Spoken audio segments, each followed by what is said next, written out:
je suis né italien à Nogent, de parents qui sont issus de deux émigrations totalement différentes. Ma mère, une immigration économique, dans un petit village de l'Apennin Ligure, où les paysans n'arrivaient pas à manger à leur faim. Ça a été vraiment une immigration de misère. Alors que mon père, lui, c'est une immigration à la fois ouvrière et politique, c'est-à-dire qu'il a mené une grève en 1927, à un moment où la grève était interdite. C'était un sciopero in tempo di fusione. Il était métallo-ouvrier fondeur. Et donc ça a été noté sur son libretto di lavoro et il n'a pas pu retrouver du travail en Italie ou en retrouver très difficilement. Et donc il était métallo sur les rives du lac Majeur à Luino, provincia di Varese. Et donc son émigration est venue à la fois donc de l'autoritarisme fascisme qui l'a empêché de trouver du travail, mais aussi s'il avait fait la grève, c'était contre son patron pour une amélioration de ses conditions de vie. Et chez lui, la condition ouvrière et la lutte politique étaient intimement mêlées. C'est-à-dire qu'il est venu pour des raisons politiques, mais le fondement de sa grève, c'était vivre mieux. Et donc je me suis interrogé là sur le thème des gènes de l'antifascisme. Chez moi, il y a autant de valeurs ouvrières que de valeurs antifascistes. Et chez mon père, ces deux valeurs se sont totalement mêlées. Alors ça, c'est ce qui vient du côté de mon père. Alors du côté de ma mère, les paysans qui sont venus venaient de villages mais très très catholiques, dominés par le curé. Et ces familles étaient toujours du côté du pouvoir, que le pouvoir soit rouge, blanc, noir. L'essentiel, c'était la famille, c'était travailler. Et c'est très bien raconté par un autre que moi qui s'appelle François Cavana dans un livre qui s'appelle Les Ritales. Les Italiens de Nogent envoyaient leurs enfants dans les colonies organisées par Mussolini pendant les temps de vacances et ils revenaient habillés en balilla. Et les mères les laissaient habiller comme ça parce que ça faisait un pantalon de moins à acheter, c'était une économie. Ils allaient à l'école comme ça et les instituteurs républicains les renvoyaient se rhabiller chez eux. Donc, d'ailleurs, on parle de Nogent la Blanche parce que la blanche c'est les couleurs de la démocratie chrétienne. Absolument. Et alors qu'on parle d'Argenteuil la Rouge. Et mon père, dans ce Nogent la Blanche, s'est trouvé avec seulement quelques antifascistes. Et s'il a été héroïque, à mon avis, à un moment de sa vie en Italie, il a mené des actions qui le faisaient prendre tous les risques. Ensuite, il s'est trouvé dans ce milieu où la famille était prédominante et durant la période de la guerre, il a pensé à sa famille en premier lieu. Et ensuite, c'est sa condition ouvrière plus que sa condition italienne qui a prédominé. Il a fait les grèves de 1947 qui étaient des grèves dures, il avait encore la nationalité italienne, il risquait son poste, donc il avait un courage qu'il a manifesté, mais selon les moments de sa vie, l'engagement a été plus ou moins fort, les risques pris ont été plus ou moins forts. Donc c'est une vie à plusieurs facettes, j'en reste fier, mais c'est une vie qui n'est pas faite d'un seul bloc d'engagement, d'un combat qui a toujours été uniforme. C'est mon père qui a eu l'influence prédominante sur la transmission des valeurs. Alors ma mère, elle a quand même eu une influence, elle m'a transmis des valeurs chrétiennes et tout ça, ça se mêle parce que qu'on le veuille ou non. Et puis dans les valeurs chrétiennes, il y a le respect de l'autre. J'en ai tiré, je pense, des choses aussi. Et donc je suis un peu le fruit de ces deux Italies. Et mon père, en 1947, m'amenait sur son porte-bagages à entendre les discours de grève à son usine. Et ma mère m'amenait à la mission italienne où j'ai rencontré le futur pape Giovanni Roncalli, à l'époque, qui était nonce apostolique. Donc voilà, c'était les deux Italies qui se côtoyaient, avec finalement une prédominance de ces valeurs ouvrières, puisque ma mère était femme de ménage et donc elle n'était pas prise dans cette ambiance collective et politique, elle était en rapport avec ses patrons qui étaient tout à fait réactionnaires, mais avec ses enfants qui allaient dans le sens du père, elle a fini par voter communiste, elle aussi, malgré Nogent la blancheur, c'est dire la complexité de ces valeurs qui s'entrechoquaient. Qu'est-ce qu'il m'a transmis, mon père, l'antifasciste? Eh bien, ce qu'il m'a transmis, c'est la nécessité de choisir son camp. C'est qu'il faut se battre, cette nécessité du combat, je l'ai trouvé chez lui, mais en même temps, il a gardé un esprit critique, c'est-à-dire qu'il a toujours été à la CGT, mais il n'achetait pas l'humanité. Il lisait La Vie ouvrière et un journal qui n'était pas le Libération de l'époque, c'était le Libération d'Astier de la Vigerie, qui était proche du Parti communiste, mais toujours critique. Il a toujours gardé un esprit critique. Et ce qu'il reprochait au régime fasciste, c'était son idéologie totalitaire. Il s'est toujours méfié des totalitarismes. Il n'a pas adhéré au Parti communiste, il a toujours été en lisière. Il s'est toujours méfié de l'engagement, mais il a toujours voté communiste parce qu'il disait « Jean-Pierre, souviens-toi, c'est les partis communistes qui défendent la bistec de l'ouvrier ». Donc il savait, il avait une conscience aiguë des rapports de classe. Mais il avait cette conscience des rapports de classe par sa vie professionnelle, parce qu'il sentait que l'ouvrier subissait l'autoritarisme du patron, qu'il était exploité, mais il n'avait pas d'analyse fine politique.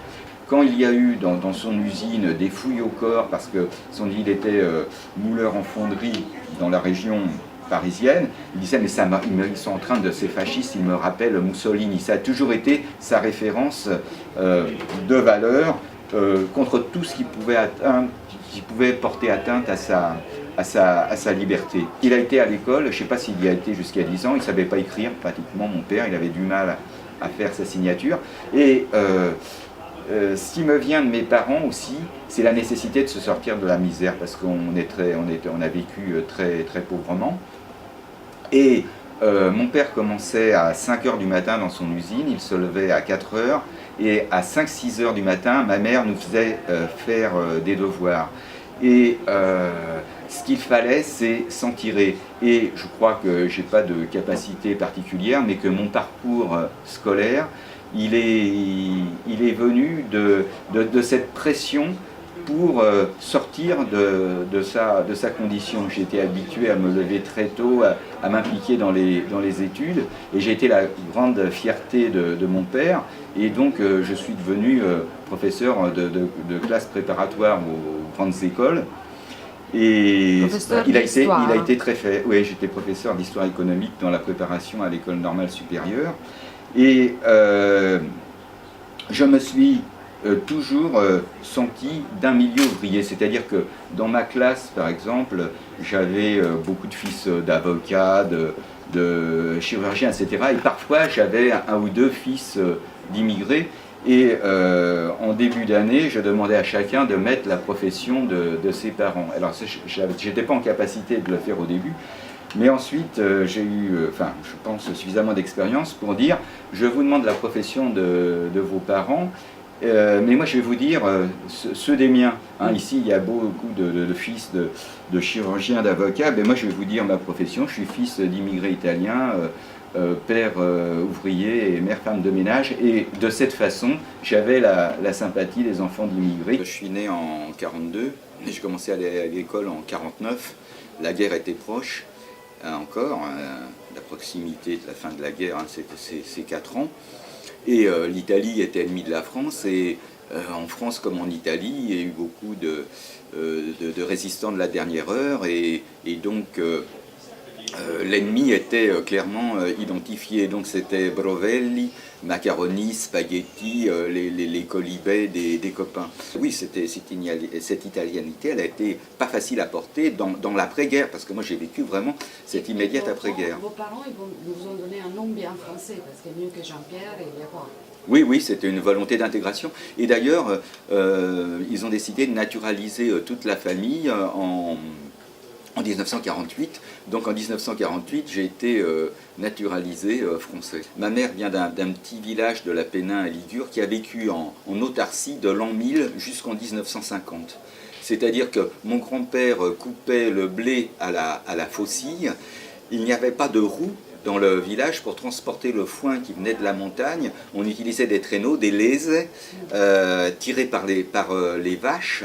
Et la première fois que je suis allé dans le village, en 1948, eh bien, on a dû écrire au muletier qui est venu nous chercher à 10 km du village. Il n'y avait qu'un sentier d'accès. Donc le village, il a vécu, mais comme en l'an 1000, jusqu'en 1950, avec la faux, la faucille, pas de roue, comme pour tracter, on utilisait les vaches, et pour battre le blé au fléau. Et je me souviens d'un matin où je me suis levé dans le village, mais ça sentait mauvais, et les paysans étalaient de la bouse de vache dans leur cour. Parce que la bouse de vache séchée va entre les interstices des dalles, et quand c'est bien sec, quand on bat le blé, ça évite la perte du blé. Donc vous voyez, on battait le blé. Alors, dans un tel village, pour répondre à ta question, eh bien, la transmission orale était forte, et donc je connais des chansons qui viennent de centaines d'années en arrière. Il y avait des veillées, etc. On y parlait le dialecte génois, donc que j'ai appris. Je ne suis pas tombé dans un bain italien, mais dans un bain de dialecte, parce que les grands-parents vivaient avec nous. Donc j'ai été très vite trempé dans cette vie village. Et dans ce village encore, je suis quelqu'un, je suis Jean-Pierre. Quand j'y vais, je fais partie je suis au Jean-Pierre, du Negrette, etc. Et donc on remonte dans ma filiation. Si, l'appartenance là, villageoise, est très très forte. Alors dans ce village maintenant, il n'y a plus que 6 ou 7 personnes l'hiver, mais il y a 400 personnes qui retournent l'été, qui reviennent. Les Italiens de Nogent, la culture villageoise est extrêmement forte. Alors c'est une italianité, on pourrait dire, particulière. Ah oui, j'y vais tous les ans, et on retrouve. Et c'est là que j'ai appris l'italien, parce que je n'ai pas pu apprendre l'italien au lycée. On était 2000 Italiens à Nogent, mais comme on était tous des fils d'ouvriers, de maçons, etc., très peu d'entre nous allaient au lycée, et donc il n'y avait pas d'italien au lycée parce qu'il n'y avait pas de demande d'italien. Les Italiens, ils n'allaient pas au lycée. Au mieux, ils étaient maîtreurs et ils avaient des études professionnelles. Du côté de mon père, il n'y avait pas ce lien avec l'Italie de la maison où on pouvait aller pendant les vacances, parce que c'était une famille ouvrière très pauvre. Ils n'arrivaient pas à payer leur loyer, ils changeaient continuellement de lieu d'habitation. Ce qui me venait d'italien de lui, c'était uniquement la parole, un dialecte lombard. Alors mon père, il faisait un mélange de lombard et d'italien, puis ensuite il a intégré le français. Et une anecdote, je me suis aperçu que quand il avait 60 ans, je l'ai amené en Italie, je me suis aperçu qu'il parlait le même langage des deux côtés.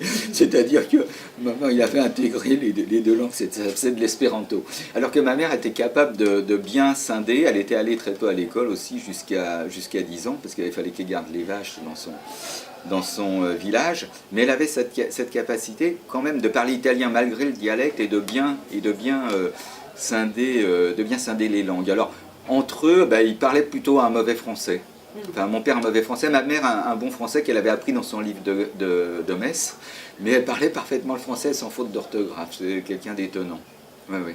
Alors j'ai flirté à un moment avec l'extrême gauche parce que j'étais révolté contre cette condition, parce que mon père est mort avec une silicose dans les poumons. Il a commencé à travailler en fonderie à 45 degrés l'été à l'âge de 11 ans. Des conditions, et parfois j'y pense, toutes ces générations avant moi, mon grand-père qui est mort jeune en usine, je suis le premier peut-être depuis 150 ou 200 ans à rompre avec cette chaîne ouvrière. Donc je m'en sens le prolongement, et j'ai très vite senti une injustice sociale, et c'est vers l'extrême gauche que je suis allé, parce que c'est là où la révolte, je pouvais l'exprimer le plus. Et puis ensuite je me suis rapproché du Parti communiste, parce que c'est quand même l'action m'y semblait plus efficace, mais très vite je me suis senti mal à l'aise avec toujours cette envie de critiquer, et dans les réunions, j'étais souvent l'empêcheur de tourner en rond en disant mais là on dit ça, mais il faudrait peut-être réfléchir un peu plus. Enfin, et donc je m'y suis senti mal à l'aise, je n'y suis resté qu'1 an.